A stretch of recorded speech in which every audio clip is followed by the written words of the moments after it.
जैसे ही मूर्छा टूटी तो सबसे पहले माता मैना नारद जी को गाली देने लगी। हमने कहा कि भाई इस विवाहों में यही होता है, यदि दोनों में कुछ खटपट हो जाए तो जो बिचौलिया है सबसे पहले गाली उन्हीं को पड़ती है। बिचौलिए नारद जी हैं। नारद जी ने पार्वती जी को भगवान शिव की तपस्या बताई थी। मुनि अदमा हम दुर्बुद्धे, हे मुनि देखो आपने क्या किया, हमारा बना बनाया घर बिगाड़ दिया, उजाड़ दिया। नारद कर में काह बिगाड़ा। अरे हे नारद, मैंने तुम्हारा क्या बिगाड़ा था, तुमने मेरा घर उजाड़ दिया। मैं जलती हुई अग्नि में कूद जाऊंगी, ऊपर पहाड़ से कूद जाऊंगी, पर मैं इसके साथ अपनी कन्या का विवाह नहीं होने दूंगी। जो फल अमृत के वृक्ष पे लगना था वह फल कहां लग गया, बबूर ही ला गई। वह बबूले के जो कांटे वाला वृक्ष होता उसमें लग गया। माता मैना रोने लगी, विलाप करने लगी, हाँ मेरी कन्या को कैसा वर मिला।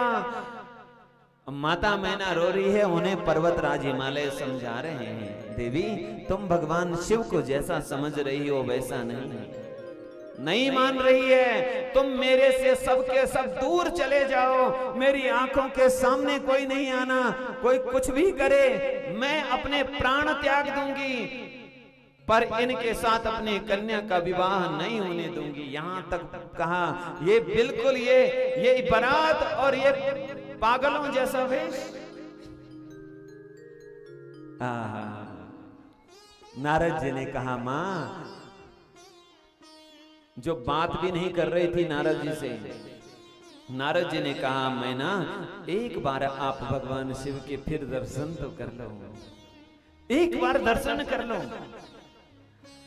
मैंने पश्य विशालाक्षी शिवरूप मनोत्तमम्। मैंने पश्य विशालाक्षी शिवरूप मनोत्तमम्। हे विशालाक्षी आप एक बार शिव के दर्शन और कर लो। जैसे मैना ने पुनः भगवान शिव के दर्शन किए, तब भगवान शिव ने अपना स्वरूप का दर्शन कराया।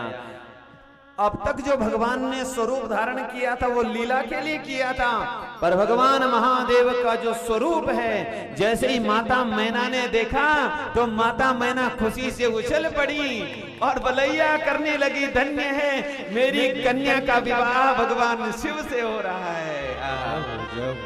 ददर्श शिवरूपम तत् परमानंददायकम। ददर्श शिवरूपम तत्, परमानंद देने वाला वह भगवान शिव का रूप जब देखा, माता मैना आनंद से उछल पड़ी, अपनी कन्या को गले से लगाया, बेटी धन्या पुत्री मदी आचा, तू धन्य है, तेरा विवाह भगवान शिव से हो रहा है।